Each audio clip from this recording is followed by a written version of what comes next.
Sem dúvida nenhuma, o Senado Federal está sendo chamado a ajudar ou a intervir a busca de soluções rápidas e os problemas que nós estamos vivendo no nosso país, quer seja a questão da retomada do desenvolvimento, quer seja os movimentos de combate à corrupção e agora, agregado a isso, um grande movimento que está sendo provocado, inclusive pelas CPIs que estão sendo instaladas na nossa casa, um grande movimento de combate à sonegação, de combate a todas as formas de, quer seja sonegação, evasão de divisas do nosso país, para que realmente a gente retome o controle da nossa política econômica e possa, através do crescimento econômico, avançar e assegurar também as conquistas de avanços sociais, de inclusão, de geração de emprego e de políticas públicas que já está chegando para o nosso cidadão mais simples lá do interior da nossa região, mais pobres, e que, portanto, a gente precisa contribuir nesses debates com esses problemas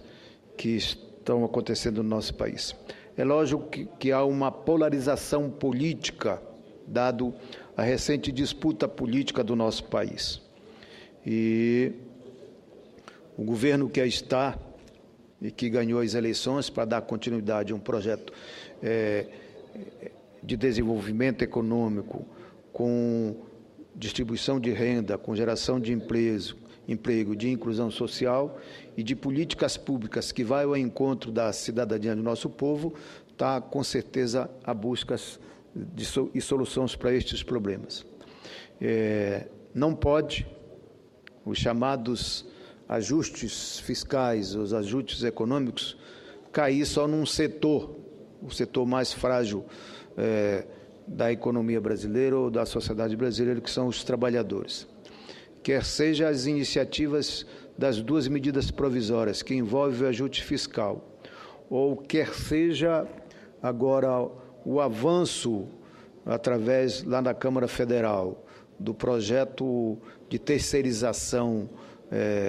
da mão de obra do nosso país, não pode ir ao encontro contra as grandes conquistas que já tiveram os avanços, inclusive nas questões dos trabalhadores. Portanto, estaremos vigilantes aqui e esta casa, o Senado Federal, naturalmente que terá um papel fundamental no sentido de mediar a busca de solução. Fazer ajustes necessários que a economia está a exigir para que a gente possa ajudar o país a sair dessa crise econômica. No entanto, não pode ser em cima apenas só de um setor, em cima das conquistas dos direitos dos trabalhadores. Mas hoje eu me inscrevi para mim falar um pouco da nossa história mais recente do nosso país e que envolve principalmente a democracia do nosso país. Acho que o ambiente para solucionar as crises, quer seja crise política, quer seja crise econômica, quer seja sair para o nosso país, é a democracia que nós conquistamos. É a base fundamental para as grandes saídas do nosso país, é a democracia. Que aqui a sociedade brasileira está representada por todas as forças políticas, quer sejam as forças governistas ou quer sejam as forças oposicionistas. É nesse sentido que quero falar sobre isto. Aproveitando um momento que se mantém viva a memória nacional, fatos marcantes da nossa história contemporânea, congratulo-me desta tribuna com a Universidade Federal do Pará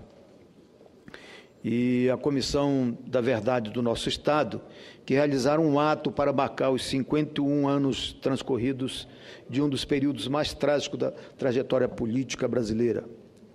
o golpe de 1º de abril de 1964.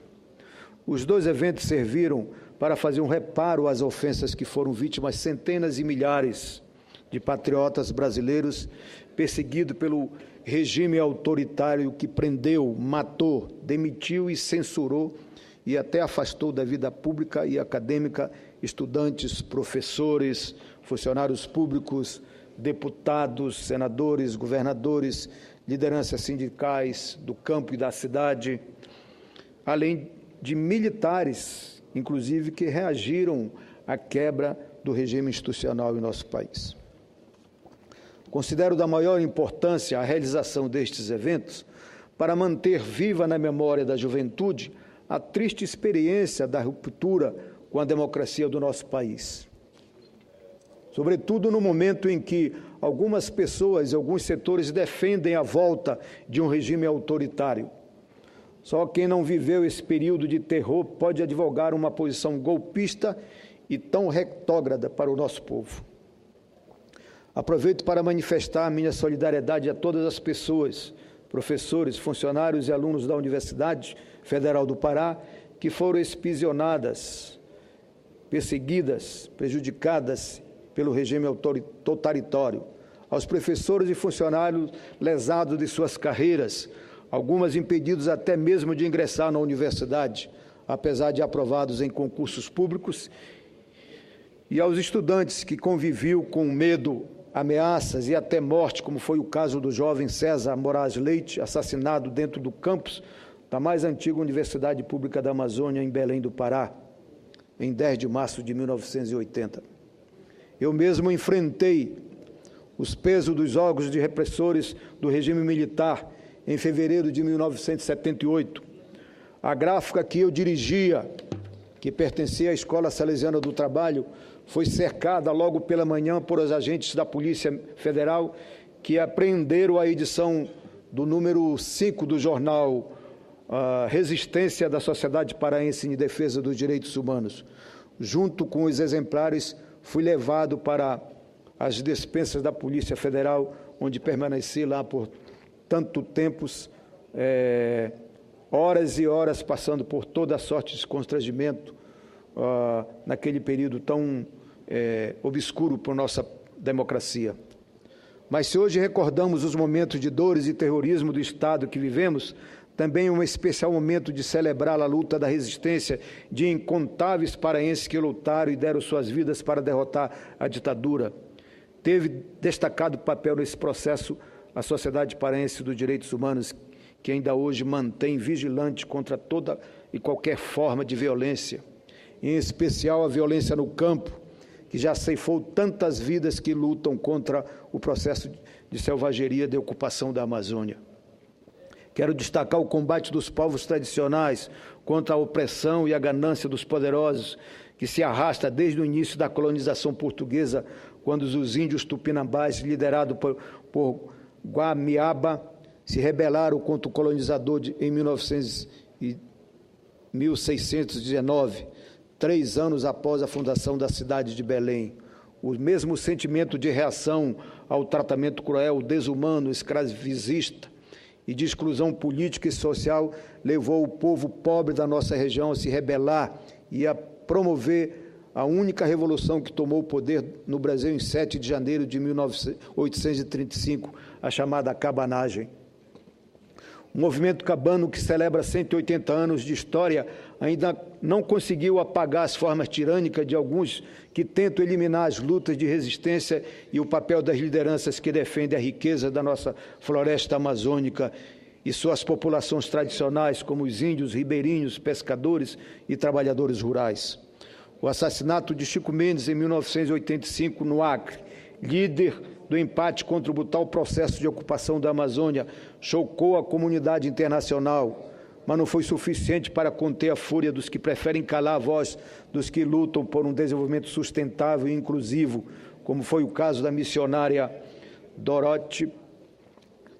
Stang, assassinada no dia 12 de fevereiro de 2005, em Anapu, na região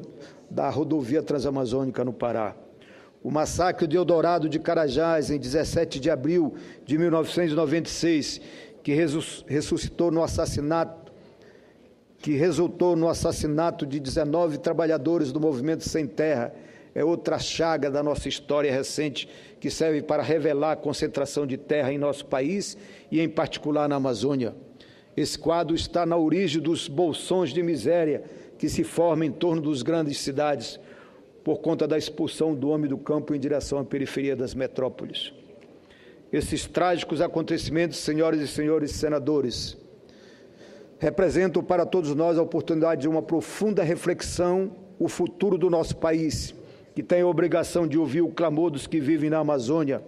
a fim de construirmos juntos um processo de inclusão com sustentabilidade social, econômica e ambiental, onde o homem e as riquezas da biodiversidade sejam o centro desse processo. E aí, sim, justifica-se uma ruptura profunda, mas com as práticas de um desenvolvimento imposto, que degrada e elimina vidas. Por mais democracias e políticas públicas, por mais de desenvolvimento, e que os reclamos da Amazônia, os reclamos do meu estado do Pará, ele quer, nesse debate de desenvolvimento do país, que seja incluído no desenvolvimento do nosso país. Nós não queremos ser apenas colônia de exportação de matéria-prima,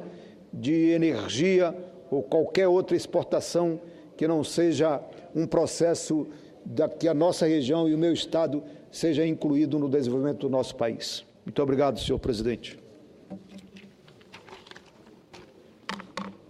Rocha, permite uma parte? Sim. Com a permissão. Meu querido senador, e que foi deputado durante um longo período lá na Câmara dos Deputados, eu não poderia deixar de fazer uma parte, a primeira parte que eu faço a Vossa Excelência, do período que estivemos juntos na Câmara e agora, como senador, os dois. Primeiro, quero lhe cumprimentar pelo relatório que Vossa Excelência está fazendo em cima das MP, tanto a 664 a 665, porque eu sei que Vossa Excelência vai conversar muito com o deputado Zeratini, né, no sentido de que a gente avance para construir relatórios que não tragam prejuízos para os trabalhadores, principalmente na MP que Vossa Excelência está relatando.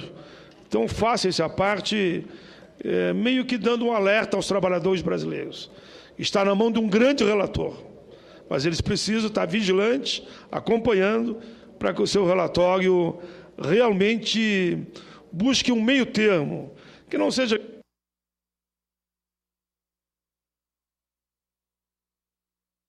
que alguns querem, que é simplesmente derrotar tudo como se tudo tivesse perfeito. Não está perfeito, mas eu quero cumprimentar a linha do seu relatório. Medidas moralizadoras, não aceitar prejuízo para os trabalhadores e, ao mesmo tempo, ajudar no ajuste que o governo precisa fazer nos grandes temas. Me lembro que Vossa Excelência, numa reunião que tivemos com os ministros, foi o primeiro a afirmar: